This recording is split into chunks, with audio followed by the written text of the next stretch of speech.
Assalamu alaikum viewers and welcome back to my channel Study Law with Bushra.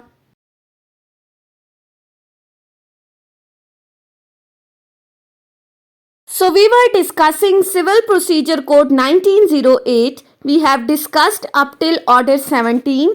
In this video we are going to discuss its Order 18. But before starting the discussion, I request you all to please subscribe to my channel and don't forget to press the bell icon for latest updates. Do share this video with your friends and don't forget to comment your feedback. So let's move towards the discussion.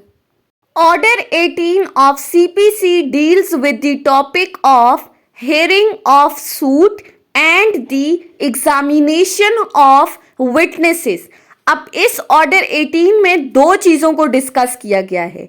Rule 1 से लेकर rule 4 तक deal करते हैं first part के साथ, that is hearing of the suit, and rule 5 से onwards rule 18 तक discuss कर रहे हैं एग्जामिनेशन ऑफ विटनेसेस को. सो हम स्टार्ट करते हैं रूल 1 से. रूल 1 बात करता है राइट टू बिगिन की. Now the right to begin is always determined by the rules of evidence. यहां पर क्या कह रहे हैं?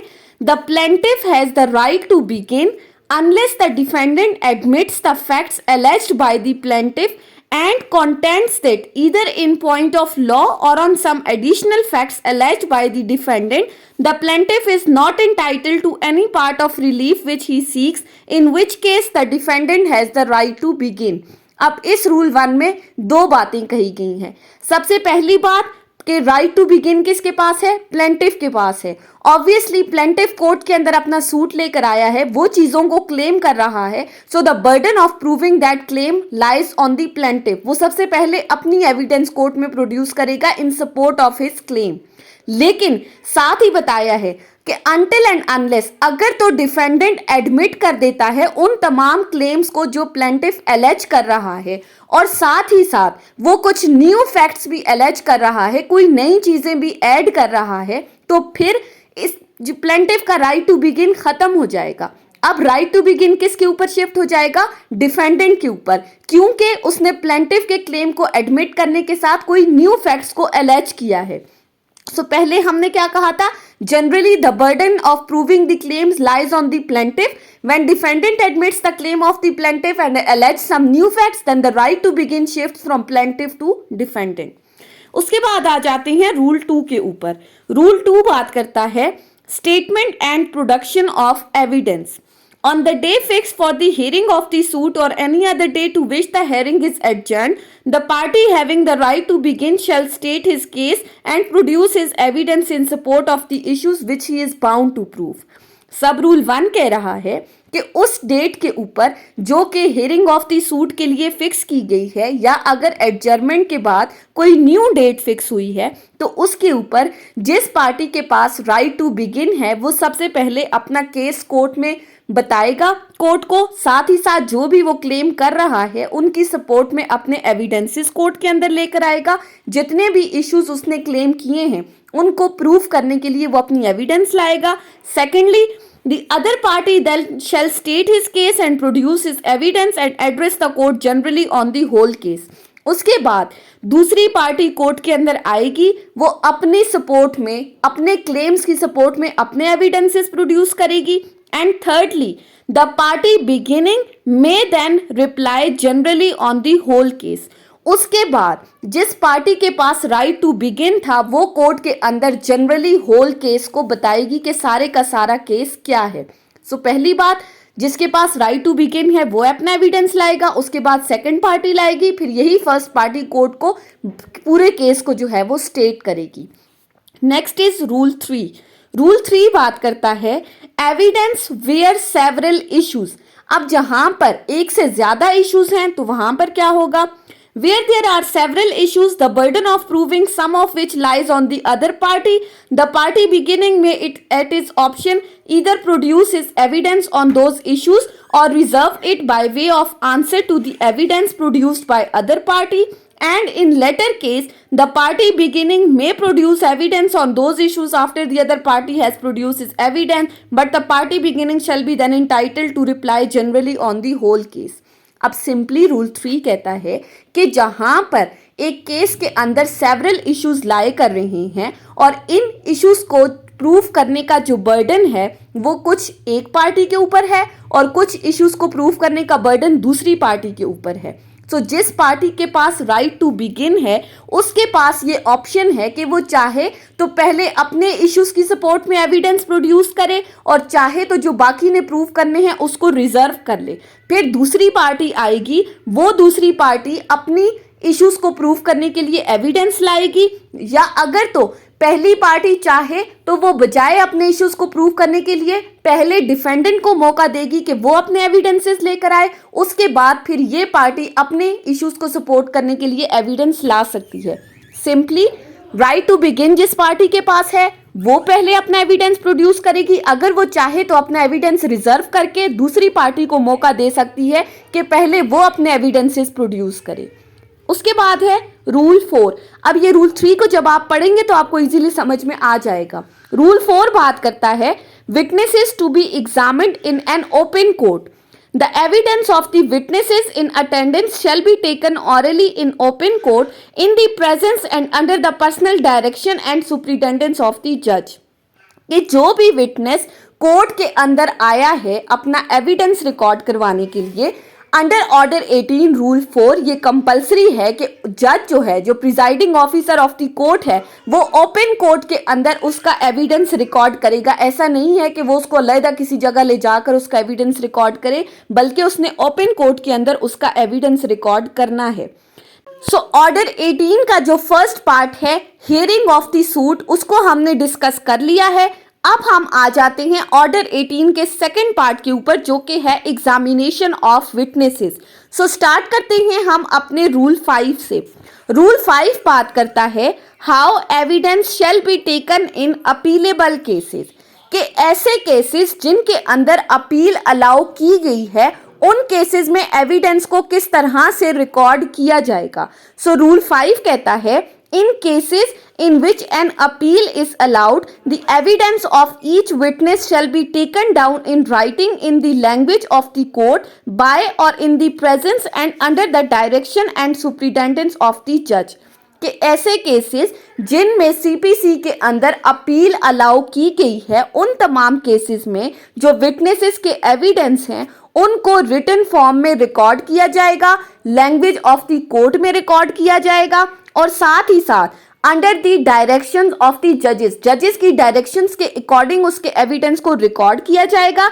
Not ordinarily in the form of question and answer but in that of narrative, यानी कि जो उसका एविडेंस है वो क्वेश्चन आंसर की फॉर्म में नहीं होगा बल्कि नरेशन की फॉर्म में होगा। जिस तरह से बाकायदा एक स्टोरी सुनाई जाती है उस तरह से उसकी एविडेंस रिकॉर्ड की जाएगी। क्वेश्चंस आप नहीं लिखोगे, जो आंसर वो दे रहा है उसको in the form of narration लिखा जाएगा। And when completed shall be read over in the presence of the judge and witness, and the judge shall if necessary correct the same and sign it। जब इसकी evidence complete हो जाएगी उसके बाद जज की प्रेजेंस में उस विटनेस को ये तमाम जो नरेशन है ये पढ़कर सुनाई जाएगी और फिर उसके अंडर विटनेस भी अपना साइन करेगा और जज भी अपना साइन करेगा। अगर उसमें कोई करेक्शन करनी होगी तो वो करेक्शन जज की तरफ से की जाएगी। नेक्स्ट है हमारे पास रूल 6। रूल 6 बात करता है when deposition to be interpreted, कि ये जो एविडेंस रिकॉर्ड की गई है इसको कब इंटरप्रेट किया जा सकता है। Where the evidence is taken down in a language different from that in which it is given and the witness does not understand the language in which it is taken down, the evidence is taken down in writing shall be interpreted to him in a language in which it is given। अब let's suppose कि कोई witness court के अंदर आया है अपने evidences को record करने के लिए और कोर्ट की जो लैंग्वेज है वो इंग्लिश है, लेकिन वो विटनेस इंग्लिश नहीं समझता और वो जो अपनी एविडेंस रिकॉर्ड करवा रहा है वो उर्दू में करवा रहा है और जो एविडेंस लिखने वाला है जो रिकॉर्ड कर रहा है वो उसको इंग्लिश में ही लिख रहा है। तो बाद में जब ये एविडेंस पढ़ के सुनाने का टाइम आएगा तो इस एविडेंस को उस लैंग्वेज में इंटरप्रेट किया जाएगा जो लैंग्वेज अंडरस्टैंडेबल है विटनेस के लिए। यानी कि अगर वो उर्दू समझता है तो उसको उर्दू ज़बान में बताया जाएगा कि आपने ये गवाही दी है। नेक्स्ट आ जाते हैं हम रूल 8 के ऊपर। रूल 8 बात करता है memorandum when evidence not taken down by the जज। रूल 8 में कहा गया है where the evidence is not taken down in writing by the judge, he shall be bound as the examination of the witness proceed to make a memorandum of the substance of what each witness deposes, and such memorandum shall be written and signed by the judge and shall form a part of record।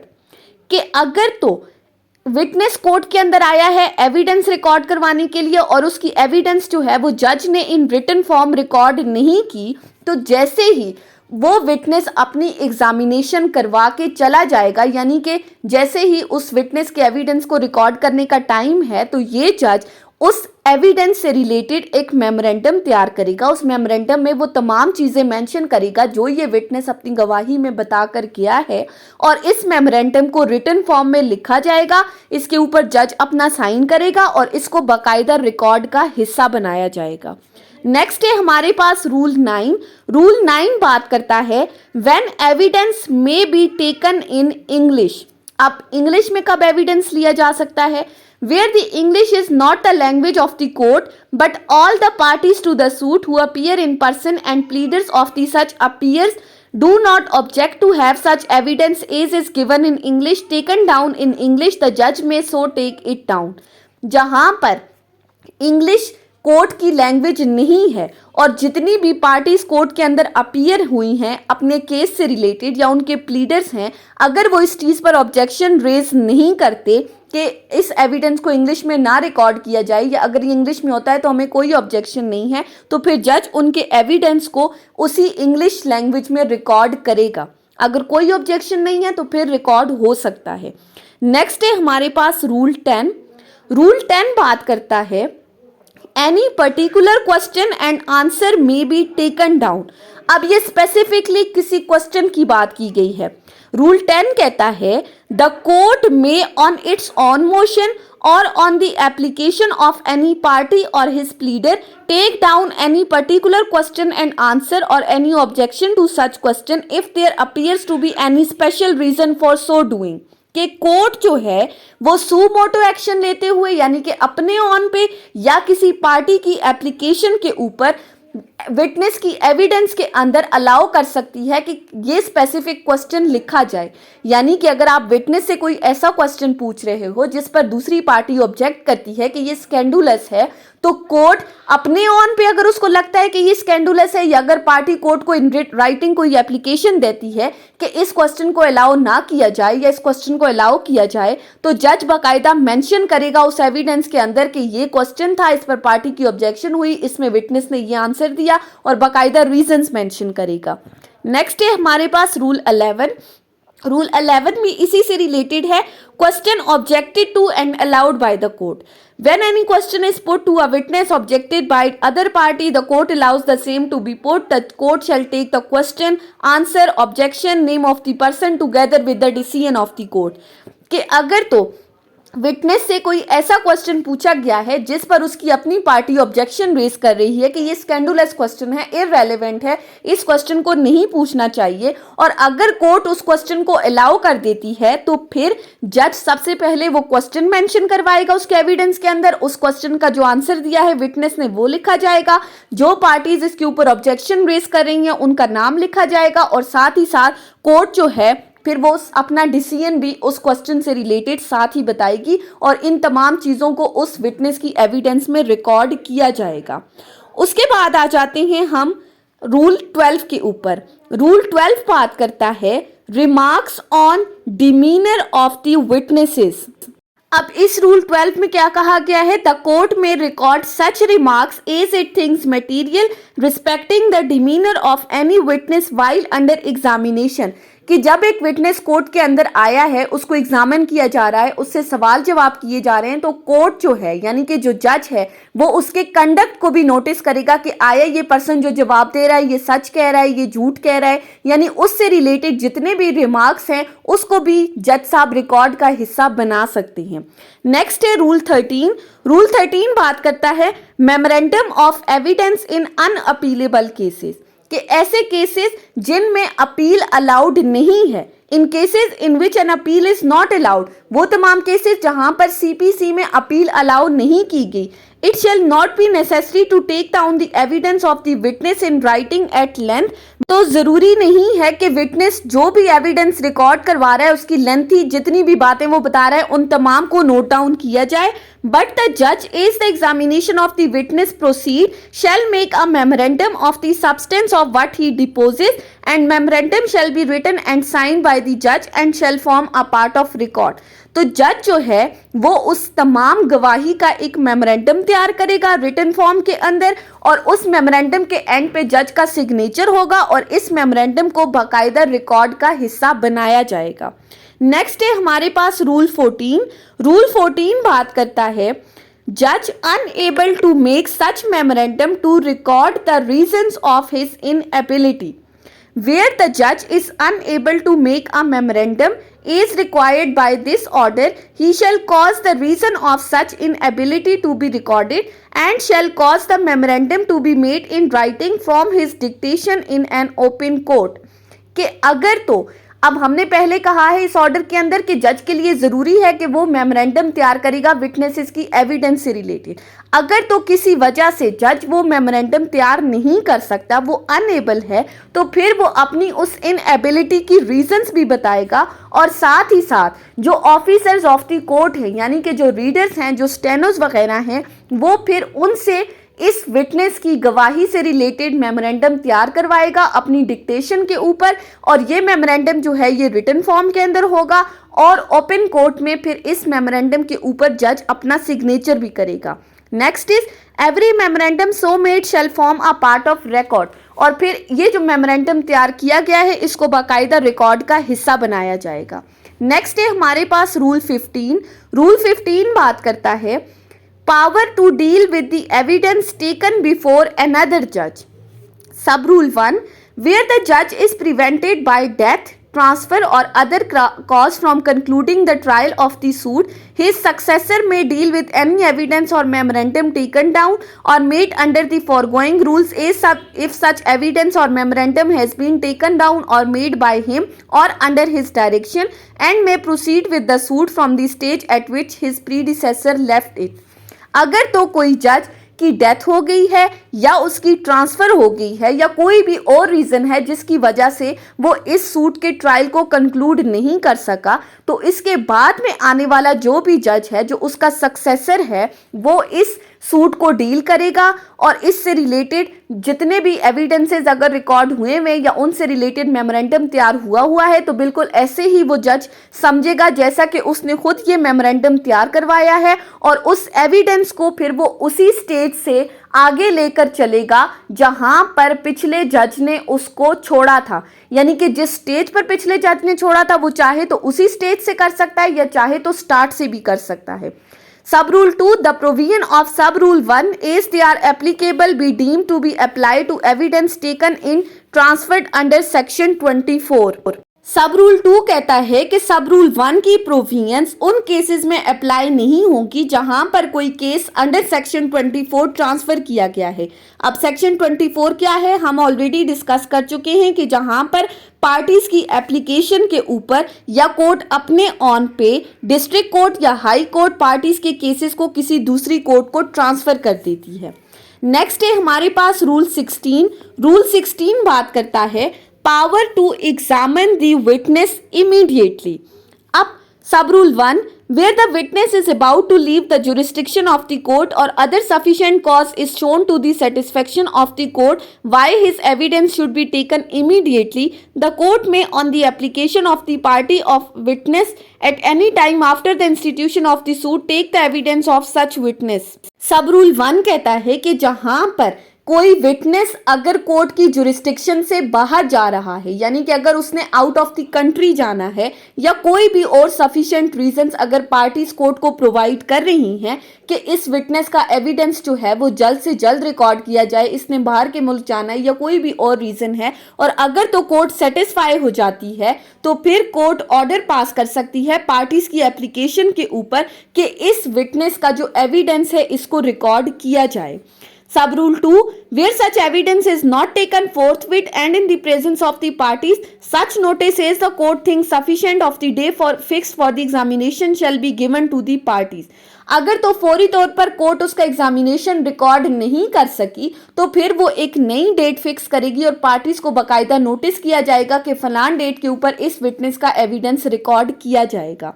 Sub rule 3, the evidence so taken shall be read over to the witness and if he admits it to be correct shall be signed by him and judge.